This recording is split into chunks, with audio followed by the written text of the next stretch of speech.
ஓம் சரவணபவாய நமக.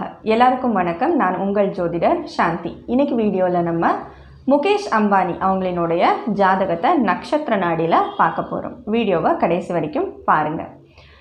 இவங்க பிறந்திருக்கிற நட்சத்திரம் எது அப்படின்னு பார்த்தோம்னா மூல நட்சத்திரம், தனுசு ராசியில் பிறந்திருக்காங்க. ஓகே, நிறைய பேர் மூல நட்சத்திரத்தில் பிறந்துட்டோம், அதனால தான் வாழ்க்கையில் கஷ்டப்பட்டுட்ருக்கோம் அப்படின்ட்டு நினச்சிட்டு இருக்கிறவங்க உண்டு.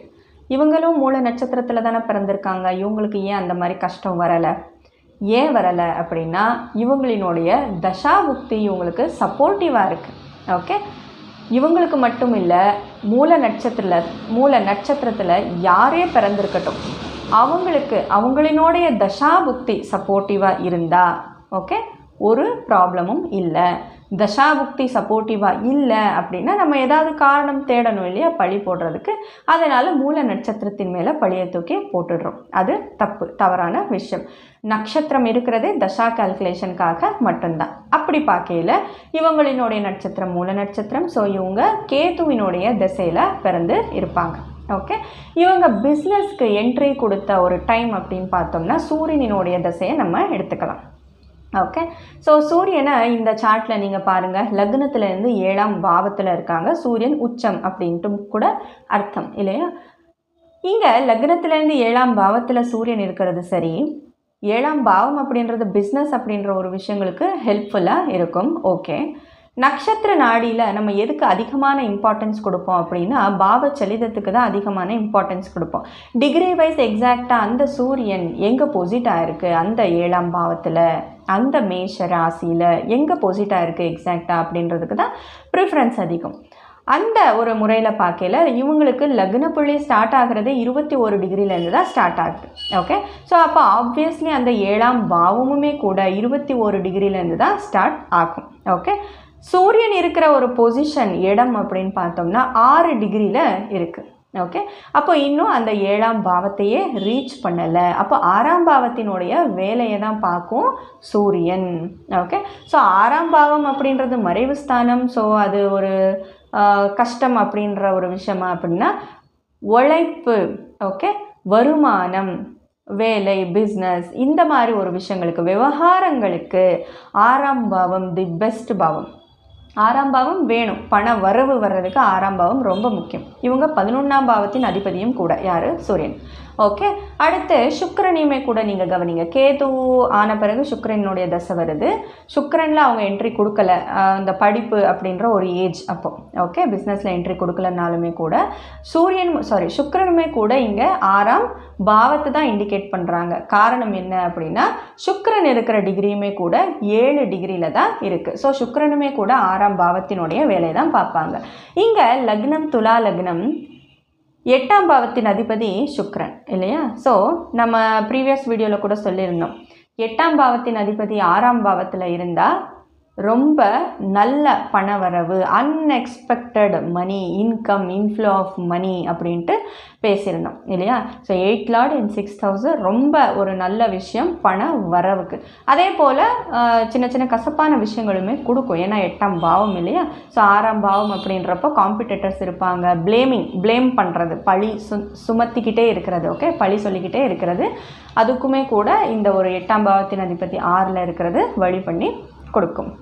ஓகே, ஸோ இப்போ என்ட்ரி ஆன டைமை வந்து நம்ம அப்படியே பேசிக்கிட்டே போகலாம், டிஸ்கஸ் பண்ணிக்கிட்டே போகலாம். உங்களுக்கு சார்ட்டில் தெரியும் பாருங்கள். சூரியனினுடைய நட்சத்திராதிபதி வந்து கேத்து.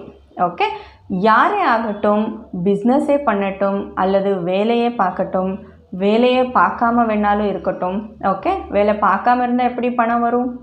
இன்ஹெரிட்டன்ட் அந்த மாதிரி ஒரு வழி இருக்கும் இல்லையா.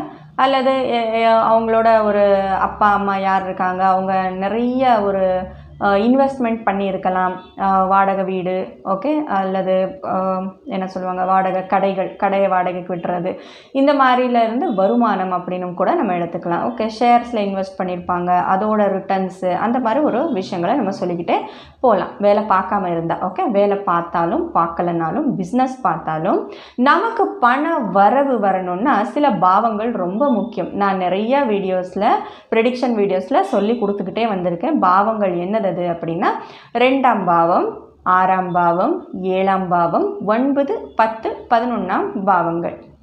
கரெக்ட் இல்லையா.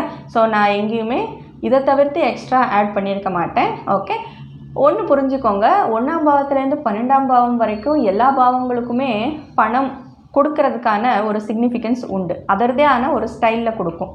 ஓகே, இம்பார்ட்டண்ட்டாக இவங்க வந்து அதுக்குன்னே ஒதுக்கப்பட்டவங்க அப்படின்ட்டு சொல்லலாம். யார்? 2ஆம் பாவம், 6ஆம் பாவம், 7, 9, 10, 11ஆம் பாவங்கள். ஓகே, ஸோ இந்த பாவங்களை நம்ம ப்ரீவியஸாக மதன் கௌரி அவங்களினுடைய வீடியோலையும் கூட சொல்லியிருந்தோம். அவங்க எப்போ அந்த பணம் அப்படின்ற ஒரு விஷயத்தை ரீச் பண்ண ஆரம்பித்தாங்க, அங்கேயும் இந்த காம்பினேஷன்ஸ் வந்து சம்மந்தப்பட்டிருக்கும். சம்மந்தப்பட்டாதான் அப்படி பண வரவு வரும்.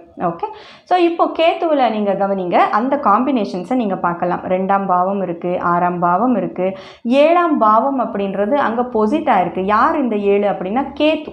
கேத்து லக்னத்துலேருந்து 7ஆம் பாவத்தில் இருக்காங்க இல்லையா? ஸோ கேத்து இருக்கிற டிகிரி வந்து 27 டிகிரி. இது வந்து 21 டிகிரி கிராஸ் பண்ணியிருக்கு. 7ஆம் பாவத்தினுடைய டிகிரியை கிராஸ் பண்ணதுனால கேத்து 7ஆம் பாவத்தினுடைய வேலையை தான் பார்ப்பாங்க. 7ஆம் பாவம் அப்படின்னா என்ன? நம்ம இதை வந்து பிஸ்னஸ் அப்படின்ட்டு டிஸ்கஸ் பண்ணியிருக்கோம். 7ஆம் பாவம் அப்படின்னா பப்ளிக் பிஸ்னஸ். நம்ம எப்படி செய்ய முடியும்? பப்ளிக் கூட நம்ம வந்து கனெக்ட் ஆகணும் இல்லையா? கனெக்ட் ஆனால் தான் பிஸ்னஸ் அப்படின்ற ஒரு விஷயத்தை நம்மளால் செய்ய முடியும். ஸோ சூரியனினுடைய திசையில் இங்கே நட்சத்திரத்தில் 7ஆம் பாவம் சம்மந்தப்பட்டதுனால அவங்களுக்கு பிஸ்னஸுக்கு அனுகூலகரமாக இருந்துச்சு. அதோடு சேர்த்து 9, 11 பாவங்களையும் நீங்கள் பார்க்க முடியும். இது 12ஆம் பாவமும் கூட சேர்ந்து இருக்கே, இது என்னது அப்படின்னா இதுதான் எக்ஸ்பென்சஸ். ஓகே, எவ்வளோ தான் சம்பாதிச்சாலும் எக்ஸ்பென்சஸ் பண்ணாதான் அந்த சம்பாத்தியத்துக்கே ஒரு அர்த்தம் இல்லையா? செலவே பண்ணலை, வெறும் வருமானம் மட்டும்தான் அப்படின்னா நம்ம எந்த மாதிரி ட்ரெஸ்ஸு போடணும், எந்த மாதிரி வீட்டில் வாழணும், எந்த மாதிரி வீடு கட்டணும், எந்த மாதிரி ஒரு வண்டி வாங்கிக்கிடணும், இதெல்லாம் தான் எக்ஸ்பென்சஸ் 12ஆம் பாவம். ஓகே, ஸோ அடுத்து சப்லாட் அப்படின்னு பார்த்தோம்னா ராகு. ஸோ ராகுலையுமே கூட நீங்கள் கவனிங்க, 6ஆம் பாவம், 7ஆம் பாவம், 9ஆம் பாவம், 10ஆம் பாவம் அப்படின்றது இருக்குது இல்லையா? ஸோ இது எல்லாமே கூட பணம் அப்படின்ற ஒரு விஷயத்த பிஸ்னஸில் வர்றதுக்கு ரொம்ப ஹெல்ப்ஃபுல்லாக பண்ணி கொடுத்துருக்கு சூரியனுடைய திசை. அடுத்து சந்திரனுடைய திசையிலையும் நீங்கள் பாருங்கள், இவங்க மூல நட்சத்திரத்தில் பிறந்ததுனால சந்திரனுடைய நட்சத்திராதிபதியும் ஆப்வியஸ்லி இவங்களுக்கு கேத்துவாக இருப்பாங்க இல்லையா? ஸோ இங்கே பாருங்கள், கேத்துவோட காம்பினேஷன் நம்ம ஏற்கனவே டிஸ்கஸ் பண்ணியிருக்கோம், உங்களுக்கு ஸ்க்ரீனில் தெரியும். சந்திரனுடைய ஒரு பாவம் என்ன அப்படின்னா லக்னத்தில் இருந்து 2ஆம் பாவத்தை இண்டிகேட் பண்ணுது. இது வந்து டிகிரி வைஸ் பாவ சரிதத்தின்படி இங்கே ராசி சார்ட்டில் 3ஆம் பாவத்தில் சந்திரன் இருக்கும்படி தெரிஞ்சாலுமே கூட டிகிரி வைஸ் 2ஆம் பாவத்தினுடைய வேலையை தான் சந்திரன் பார்க்கும். அப்படி பார்க்கல 2ஆம் பாவம் அப்படின்றதும் பணம் அப்படின்ற ஒரு விஷயத்தை இண்டிகேட் பண்ணுது. ஸோ கேத்துல அதே காம்பினேஷன்ஸ் கண்டினியூட்டி கொடுத்துருக்கு, நல்ல பணவரவு அப்படின்ட்டு. சனியுமே கூட லக்னத்துலேருந்து டிகிரி வயசுமே கூட 2ஆம் பாவத்தில் இருக்கிறதுனால இங்கே மறுபடியும் 2ஆம் பாவம் அப்படின்றத சம்மந்தப்பட்டிருக்கு. ஸோ சந்திரனினுடைய திசையுமே கூட பிஸ்னஸுக்கு பண வரவுக்கு நல்லாயிருக்கு. ஓகே, அடுத்து செவ்வாய் திசையை பாருங்கள். செவ்வாய் திசையில் நீங்கள் இங்கே 8ஆம் பாவம் அப்படின்றது பொசிட்டாக இருக்குது. என்னது 8ஆம் பாவம்னா செவ்வாய் வந்து லக்னத்துலேருந்து 8ஆம் பாவத்தில் இருக்காங்க. செவ்வாயினுடைய நட்சத்திரத்திலே இருக்காங்க. செவ்வாய் 2ஆம் பாவத்துக்கும் அதிபதி. ஓகே, 7ஆம் பாவத்துக்கும் அதிபதி. அவங்க இருக்கிறது 8ஆம் பாவத்தில். அது சின்ன சின்ன அப்டாக்கிள்ஸ் வந்து கண்டிப்பாக கொடுத்துருக்கும். திசை வந்து இண்டிகேஷன் பண்ணியிருக்கு. பட் அதர் காம்பினேஷன்ஸ் அதர் பிளானட்ஸில் ஏன்னா புக்தியுமே கூட திசை வந்து ஆல்வேஸ் இண்டிகேட்டர், புக்தி தான் அதை ட்ரைவ் பண்ணும். ஓகே, நீங்கள் இண்டிகேட் பண்ணீங்க சார், ஸோ நீங்கள் நல்லது சொன்னீங்கன்னா நான் நல்லது பண்ணுறேன், நீங்கள் கெட்டது சொன்னீங்க அப்படின்னா இன்கேஸ் என்கிட்ட அந்த கெட்டது இருந்ததுன்னா என்னால் கொடுக்க முடியும், ஆனால் என்கிட்ட அந்த கெட்டது இல்லை, என்ன இருக்கோ நான் அதை தான் கொடுக்க முடியும் அப்படின்னு சொல்கிறது தான் இந்த புக்தி. ஓகே, ஸோ தப்பாக நினச்சிக்கிடாதீங்க. பின்னாடி சவுண்டு வந்துட்டுருக்கு, எங்களோட மாமியார் என்னோட ஓகே குழந்தைகிட்ட பேசிக்கிட்டு இருக்காங்க, தப்பாக நினச்சிக்கிடாதீங்க, சாரி. ஓகே, ஸோ இவ்வளோ தூரம் வீடியோ வந்துடுச்சு, ஸ்டாப் பண்ண முடியாது இல்லையா? அதனால் நான் கண்டினியூ பண்ணிக்கிட்டே போகிறேன். அடுத்து ஸோ இந்த 8ஆம் பாவம் அப்படின்றது சின்ன சின்ன அப்டக்கிள்ஸ் கொடுத்துருக்கும். புக்திகளில் உங்களுக்கு எங்கேயுமே கூட அதே 8ஆம் பாவம் வந்து சம்மந்தப்பட்டு அவங்கள வந்து ஒரு நிறையா கொஞ்சம் கீழே தள்ளணும் அப்படின்ற ஒரு சப்போர்ட்டெல்லாம் புக்திகள் வந்து எங்கேயுமே கொடுக்கல. சப்போர்ட்டிவ் காம்பினேஷன்ஸ் தான் இருக்குது, அதாவது குட் சப்போர்ட்டிவ் காம்பினேஷன்ஸ் தான் வேறு புக்திகளில் வந்துட்டு இருக்குது. அடுத்து உபநட்சத்திராதிபதி பார்த்தோம்னா குரு வந்து 11ஆம் பாவத்தில் இருக்கிறது. 3ஆம் பாவத்துக்கு அதிபதி, 6ஆம் பாவத்துக்கு அதிபதி. 6ஆம் பாவம் அப்படின்றதுமே பணவரவு. அவங்க வந்து 11ஆம் பாவத்தில் இருக்கிறது, அது வந்து இன்னும் லாபகரமாக வச்சுருக்கோம். ஸோ செவ்வாயினுடைய புக்தி முடிஞ்ச பிறகு அவங்களோட ஒரு பெரிய ரேஞ்ச் ரீச் ஆகிறது. ஓகே, சந்திரனுடைய தசை நல்லா இருந்துச்சு, செவ்வாயினுடைய தசை கொஞ்சம் கம்மியாக இருந்துச்சு. ஓகே, ஏற்றம் தாழ்வு அப்படின்றது தான் வாழ்க்கை இல்லையா? ஸோ இங்கே செவ்வாயினுடைய தசை வர்றப்போ கொஞ்சம் லோ ஆச்சு. அடுத்து ராகுவினுடைய தசை வர்றப்போ மறுபடியும் சேம் காம்பினேஷன் கண்டினியூ ஆகுது. ராகுவினுடைய காம்பினேஷன் என்ன? 7ஆம் பாவம் 6, 7, 9, 11ஆம் பாவம். நட்சத்திராதிபதி வந்து குரு 11ல் இருக்கிறது. ஓகே, 6ஆம் பாவத்தின் அதிபதி 11ஆம் பாவத்தில் இருக்கிறது. இதுவுமே கூட பண வரவுக்கு ரொம்ப நல்ல பாவம். அதே போல் உபநட்சத்திர அதிபதி யார் அப்படின்னு பார்த்தோம்னா 8ஆம் பாவத்தின் அதிபதி 6ஆம் பாவத்தில். நம்ம ஏற்கனவே டிஸ்கஸ் பண்ணியிருக்கோம். எப்போ 8ஆம் அதிபதி 6ஆம் பாவத்தில் இருக்காங்களோ அன்எக்ஸ்பெக்டட் இன்ஃப்ளோ ஆஃப் மணி வந்துட்டு வரும். ஓகே, இவ்வளோதான் அப்படின்னு நம்ம எக்ஸ்பெக்ட் பண்ண தேவையில்லை. அது பாட்டுக்கு வந்து வந்து வந்து வந்து விழும். 8ஆம் பாவத்தின் அதிபதி 6ஆம் பாவத்தில் இருக்கப்போ பணம் அப்படின்ற ஒரு விஷயத்துக்குள்ள மட்டும்தான் நம்ம இப்படி பேசிகிட்டு இருக்கோம் இப்போ. ஓகே, ஸோ ராகு தசை முடிஞ்சு போச்சு. இப்போ குரு தசையில் அவங்க இருக்காங்க. ஸோ குருவினுடைய தசையில் நீங்கள் பார்க்க முடியும் என்னது, இங்கே 3ஆம் பாவத்தின் அதிபதி 6ஆம் பாவத்தின் அதிபதி 11ல் இருக்கிறது. ஸோ இதுவுமே கூட சப்போர்ட்டிவாக இருக்குது. அதே போல் சூரியன் 11ஆம் பாவத்தின் அதிபதி 6ஆம் பாவத்தில் இருக்குது. இதுவுமே கூட பணவரவு. மறுபடியும் உபநட்சத்திரத்தில் நமக்கு அதே காம்பினேஷன் 6, 7, 9, 11. ஸோ நீங்கள் ஓவராலாக இந்த ஒரு ஜாதகத்தில் நீங்கள் பாருங்கள், நட்சத்திர நாடி காம்பினேஷன்ஸில் ராகு கேது அதிகமாக சம்மந்தப்பட்டிருக்காங்க. ஓகே, இவங்க ஜாதகத்தில் மட்டும் இல்லை, நம்ம நிறையா ஜாதகங்கள் வந்து டிஸ்கஸ் பண்ணியிருக்கோம். யார் நல்ல ஒரு லெவலை ரீச் பண்ணியிருக்காங்க, பணம் அப்படின்ற ஒரு விஷயத்தை ரீச் பண்ணியிருக்காங்களோ அவங்களுக்கு வந்து இந்த ராகு கேத்து தான் அதிகமாக வந்து ஷேர் ஆகிருப்பாங்க. ஒன்று நட்சத்திரத்திலே ஆகட்டும், நட்சத்திரத்திலே ஆகட்டும் ஷேர் ஆகிருப்பாங்க. ஷேர் ஆயிருந்தும் கூட இந்த காம்பினேஷன்ஸ் சம்மந்தப்படணும். பணம் அப்படின்ற ஒரு விஷயத்துக்கு இந்த காம்பினேஷன்ஸ் இருந்தே இருக்கணும். பிஸ்னஸ் அப்படின்ற ஃபீல்டிலே ஆகட்டும் அல்லது ஏதோ ஒரு ஃபீல்டில் நமக்கு சக்ஸஸ் கிடைக்கணும் அப்படின்னா இந்த காம்பினேஷன்ஸ் இருந்தே இருக்கணும். இருக்கிற காரணம் இவங்க வந்து லைஃப் டைமில் ஒரு நல்ல ஒரு பணம் அப்படின்ற ஒரு விஷயத்தில் நல்லா இருக்காங்க. ஓகே, ஸோ இந்த மாதிரி காம்பினேஷன்ஸ் உங்களோட ஜாதகத்தில் இருக்குது அப்படின்னா நீங்கள் என்ன பண்ணணும்? ஓகே, அதுக்கான முயற்சிகளை எடுக்கணும். ஓகே, அதாவது ரிமோட் ஏரியா அப்படின்னு சொல்லுவாங்க இல்லையா?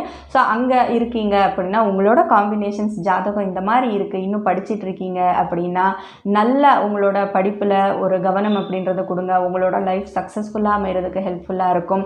ஆல்ரெடி படிச்சிருக்கீங்க, வேலை பார்த்துட்ருக்கீங்க அப்படின்னா உங்களோட வேலையில் கண்டிப்பாக சக்ஸஸ் இருக்குது இந்த மாதிரி காம்பினேஷன்ஸ் இருக்கிறப்போ. ஸோ அதுக்கு அடிஷ்னல் ஸ்டெப்ஸ் என்ன எடுத்து வைக்கணுமோ அந்த மாதிரியெல்லாம் எடுத்து வச்சு உங்களோட லைஃப்பில் சக்ஸஸ் காணணும் அப்படின்றது தான் என்னோட ஆசை. அதனால தான் நிறைய சாதித்தவங்களோட வீடியோஸ் எல்லாம் உங்களுக்கு போட்டுட்ருக்கேன். ஸோ இந்த மாதிரி காம்பினேஷன்ஸ் இருந்தால் அதை உபயோகப்படுத்திக்கோங்க. ஸோ இந்த வீடியோ உங்களுக்கு ஹெல்ப்ஃபுல்லாக இருக்கும் அப்படின்ட்டு நான் நம்புகிறேன். ஸோ இப்போ ப்ரெசண்ட்டாக இவங்களுக்கு புதனினுடைய புக்தி நடந்துகிட்ருக்கு. ஓகே, ஸோ புதனில் பாருங்கள் கொஞ்சம் காம்பினேஷன்ஸ் வந்து கம்மி. ஓகே, காம்பினேஷன்ஸ் வந்து சுருங்கி இருக்குது. ஸோ புதனினுடைய புக்தியில் கொஞ்சம் வீக்காக இருக்கும். புதன் ஆன பிறகு புதன் ஆன பிறகு கேத்துல மறுபடியும் சேம் காம்பினேஷன், ஒரு நல்ல காம்பினேஷன்ஸ் கண்டினியூ ஆகிறதுனால மறுபடியும் டேக் ஆஃப் ஆகும். ஓகே, ஸோ இவ்வளோ விஷயங்கள் இந்த வீடியோ உங்களுக்கு ஹெல்ப்ஃபுல்லாக இருக்கும்ன்ட்டு நம்பி உங்களிடமிருந்து விடைபெறுவது சாந்தி. நன்றி.